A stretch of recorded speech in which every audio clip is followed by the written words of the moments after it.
Musuh berat Taliban telah muncul. Negeri Islam bakal diguncang perang.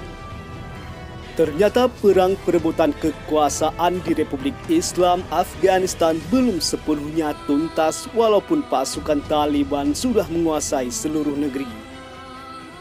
Perang terancam meletus lagi sebab ternyata dalam beberapa hari ini musuh berat Taliban telah muncul dengan kekuatan pasukan dan persenjataan lengkap.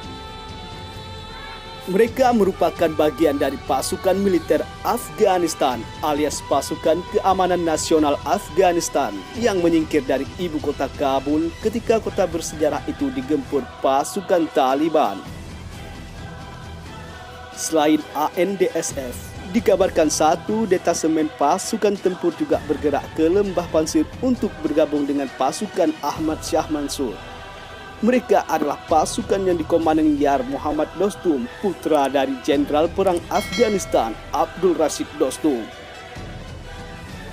Tak hanya itu saja, ribuan pasukan perlawanan Aliansi Utara juga dikabarkan bergerak ke Pansir untuk bergabung dengan pasukan ANDSF dan Dostum.